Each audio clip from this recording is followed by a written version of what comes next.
On the 19th of October 2000. I like 7. On a corner. This guy always fucking sends it.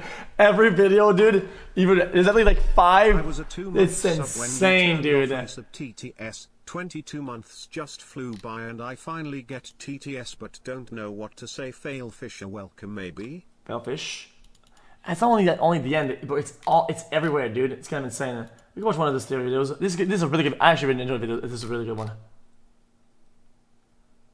Bro, the reason why I say I don't relate to it is that my daily life is the same as it's always been. 35 months. Can I get something cool happens, something fun happens, something bad happens. All I want to do is wake up and tell chat about it, and tell the world about it. That's it. The moment where I feel like I want to say to somebody else, that's pretty much where I retire. Because then it sucks. 2013, a group of 7 legends came together to create a project that would be of historical significance on guys, the YouTube. Okay, guys, here's a really, really good analogy, actually. A very good analogy. Something to you, chat, just happened. It's really cool, right? Who do you tell? Let's say you have like 3 friends in your life, like 3 friends, 5 friends. You probably have one best friend, or 1 or 2, right? And you really want to, as soon as it happens, without even thinking, you tell your best friend. Boom, the one person you talk to a lot. And you say you know one, but even though you might have like no friends, there's a chance you still have like 1% that you'll tell, whatever, right? That's just kind of how it goes, right? So, what happens the day something happens to you, and instead of telling that person, you immediately click and you tell somebody else. What happens then? Well, then that person is kind of like no longer your best friend, right? It's like an insta swap. You realize that the actions that you do, right, mean something. The symbolism is that you're pretty much your new best friend is the person you just told now. That's just kind of how it is. By nature, that is the basis of that behavior. The first person you tell, the you care the most about, right? The person you're so excited to share with that, right? You've now instantly swapped from one person to the other. What do you mean not really? Wait, why are you saying not really? What, like I'm not making any sense. You're being dumb. Dude. It's a hierarchy. You cannot have 2 number 1s. If you have to choose, who can you tell the first and the only something happens, right? The reality is that your best friend will swap. It just will, regardless. That's kind of how I see passion with stuff. If your immediate thought isn't that, it's something else. At that point, it's in the past. That's how I feel about it. As soon as another good analogy is professional sports. You know, people use a quote: if somebody thinks about retiring, they've already retired. That's exactly that it is, because they're gonna go on the field, they're gonna go on the court against people, right? Then when they wake up, with my best they wake up in the morning and they think basketball, they think soccer, they think football. They wake up in the morning, boom, their brain instantly clicks on how do I do this and how do I get better, right? And you're gonna wake up and you're gonna be like, oh, what do we do today? Yeah?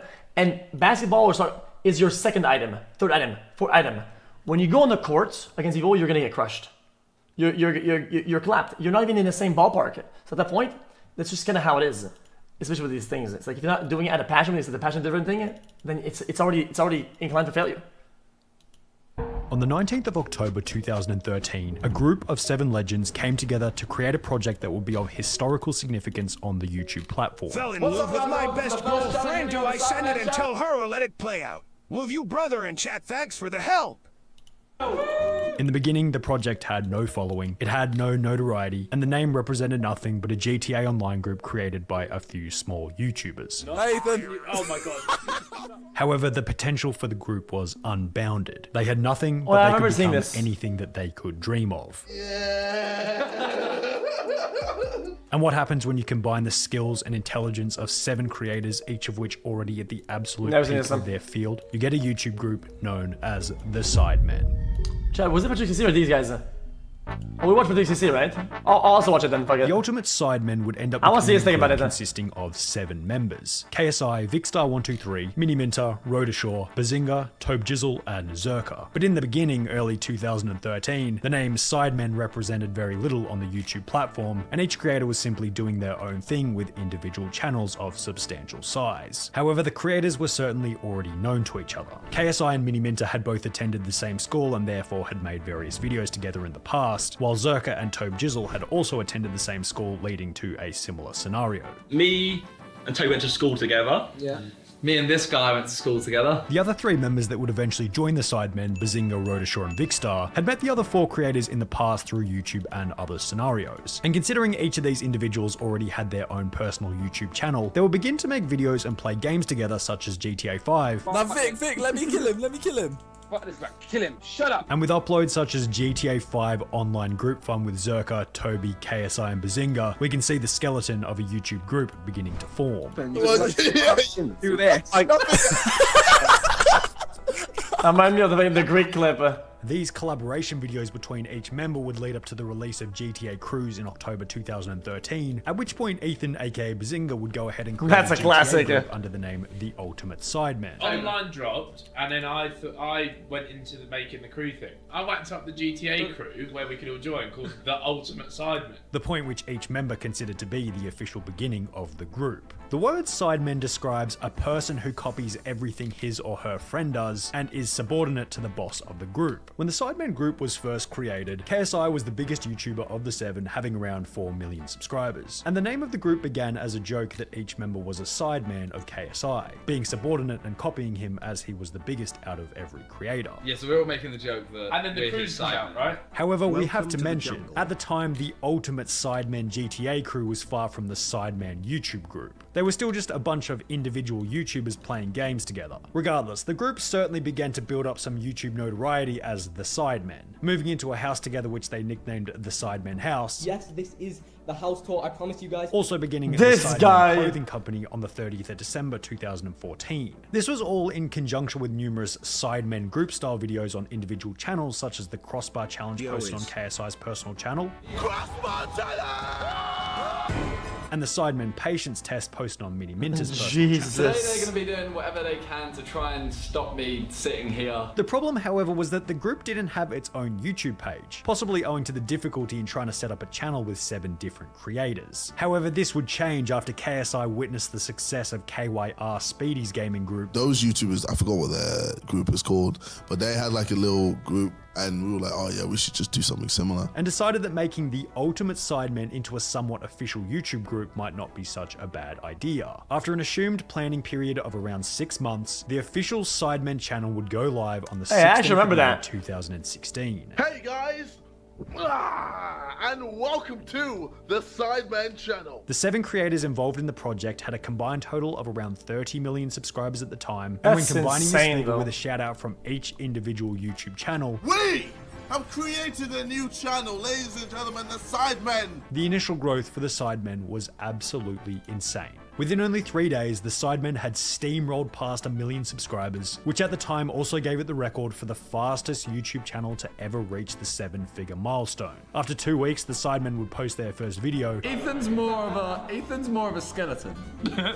and each upload to follow began to rack up an absolutely insane view count. Within only 6 months of launching, the Sidemen had written their own book, which they would promote on a tour, launched a football team called Sidemen FC, We've put hours and hours into preparing everything except what happens in the match. That we have no idea how it's gonna go. and racked up a whopping 1.8 million Just died subscribers. at level 30 But while and the rip launch me. of the Sidemen We was go one of the again. strongest in We're YouTube gonna- channel history, GG's. perhaps it was a little too strong, as it wouldn't be long before problems would begin to pop up here and there for the members of the Sidemen channel.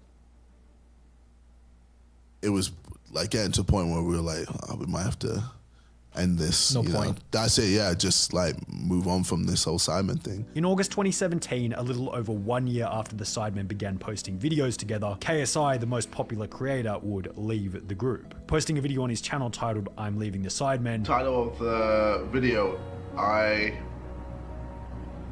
no longer with the Sidemen. Also claiming that his departure was because of Ethan, aka Bazinga. Mainly because of Ethan. I'd say he was the main reason I'm leaving. Can't stand him. This claim was backed up by various tweets such as, "Yeah, I think it's time to move on from the Sidemen. The journey has been a lot of fun. That but just it's time sounds to made move on up, to be bigger honest. things." Considering KSI was no longer making videos with the group, each of the Sidemen just kind of forgot about the project and it was pushed to the back of everyone's mind. When I left, during that whole period, like the Sidemen were just like, we were just in limbo. However, there were some benefits to KSI leaving the group. It provided an opportunity for each creator to gain views and subscribers off the drama. Bazinga would post a diss track titled Drama aimed at KSI, which has gained 16 million views to this day. Meanwhile, KSI also used the drama to gain well over 100 million views across different videos. Oh, I get it. It's one of those things like whenever you're with the boys and then one guy like leaves the Discord type shit. So like they are kind of mad, but like you know they're gonna come back type shit. That's kind of how I feel about it. So, what are you saying, bro? All of which surrounding the topic of him leaving the Sidemen. 3 months into the KSI Sidemen hiatus, he would upload a video titled Was the Sidemen Beef Fake, in which he would outline that the whole thing was just a setup in order to gain exposure. It was fake, motherfucker! You mad? Huh? You mad, bro? You mad, sis? Now, while everyone was thankful to hear that the beef was fake and that KSI wasn't actually leaving the Sidemen, there was still a fundamental problem that remained for the group. Each creator had gotten out of the habit of regularly creating content for the Sidemen channel during the beef, so when KSI announced that the beef was over, it's not like they just got straight back into making videos. A month passed, then 2 months passed, and there were still no uploads to the Sidemen channel. It would only be in January 2018, approximately 9 months after the previous upload, that a new video would be posted to the channel announcing the commencement of Sidemen Sundays. Well, there's going to be Sidemen Sundays. We're going to try and upload every single Sunday. But why would they randomly decide that they wanted to upload every single week after not uploading for 9 months? What was their motivation? Chat, Sundays go hard. What do you think Soda had sell out Sundays? Sundays is a key point that everybody's been like talking about or like not. Everybody's like, it's just kind of how it is. Yeah, it's money day. Sunday is money day. Gaining popularity in 2018 by the name of YouTube Originals. And the thing that saved the Sidemen was a YouTube Originals. YouTube Originals? A YouTube Originals saved the Sidemen. KSI explained that the group decided they wanted to make a YouTube Original series, a series that only paid subscribers were able to watch on the YouTube platform. However, after pitching the idea to YouTube, they were rejected, with YouTube saying that they'd be happy to do the series, but the Sidemen weren't receiving enough views to greenlight the project. So the Sidemen had to come up with an idea to get their view count up. So we were like, okay, we have to think of a plan. So we were thinking, okay, what would work? And we decided we'd do videos together every week and post it every Sunday. Only 6 months after announcing that they would be uploading weekly videos, the Sidemen would increase their view count from 1 million per month to 35 million per month. At which point YouTube would accept their YouTube Originals request and the Sidemen released The Sidemen Show. Hide your wife, I've got a knife.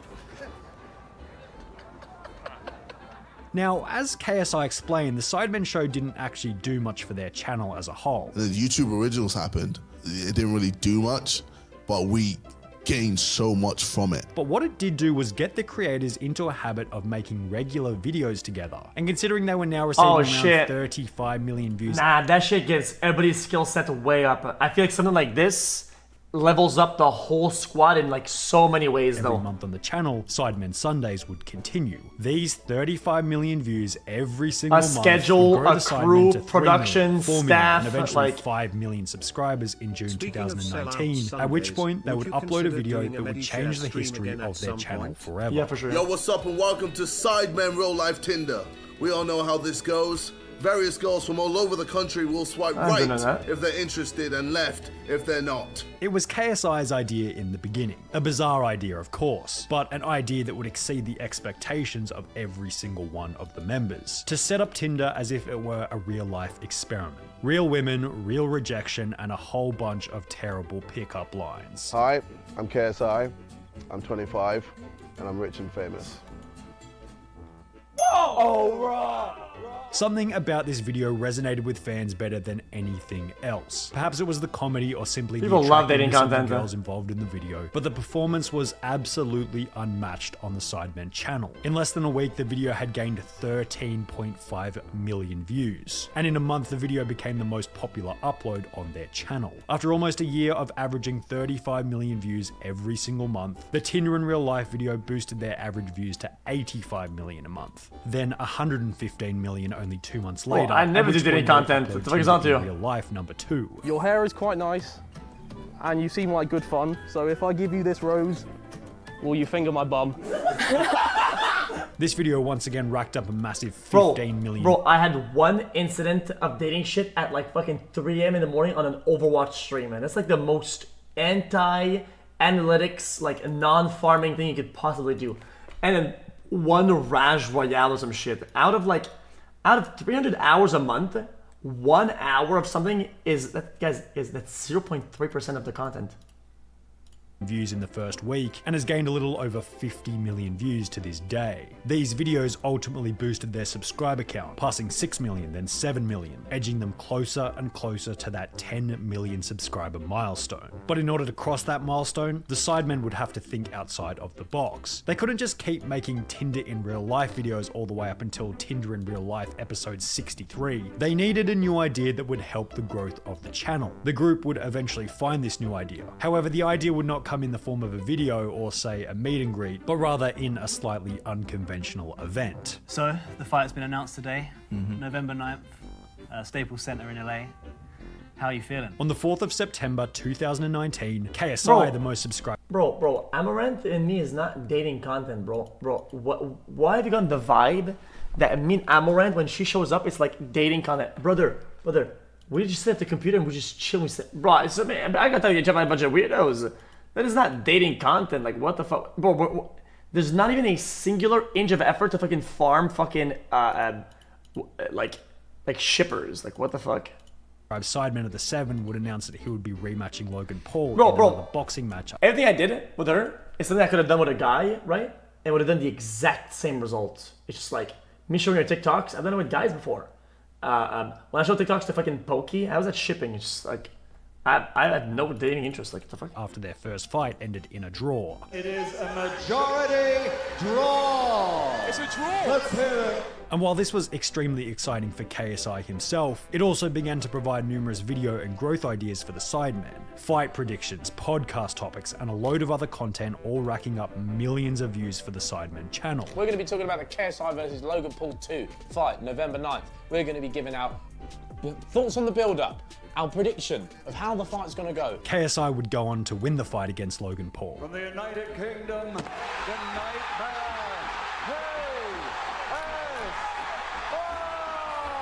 And it's safe to say that the Sidemen were absolutely stoked. Just ecstatic, euphoria, relieved, it's over. The whole process is finally over.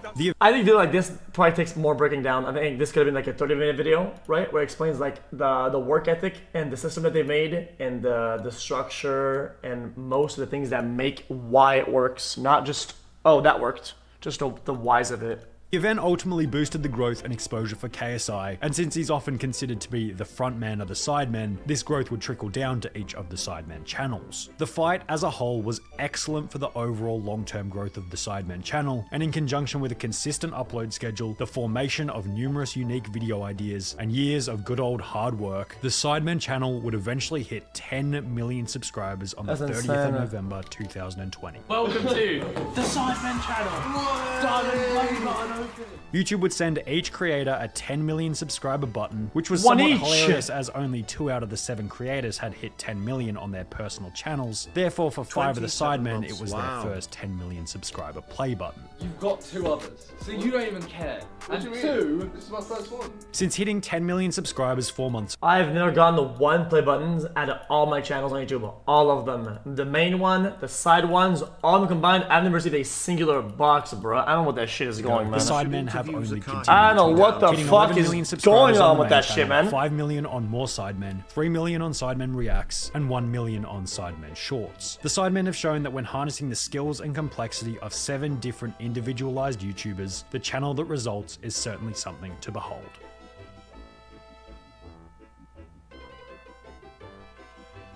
You're not wrong. I mean, I move all the time. I have shit everywhere, dude. I have items and like trophies or whatever or awards in like 5 different houses. I don't even know what the fuck my shit is at anymore. How are you? Yeah. No. I'm not mad about it because I don't think awards are like a big like whatever. I think they give you like a token. It's cool to kind of like. I feel like a trophy or like an award isn't something that, in my opinion, you use as a constant reminder. I think it's something that you appreciate one time and then you move on mentally. That's it. Otherwise it's useless. It counters the purpose.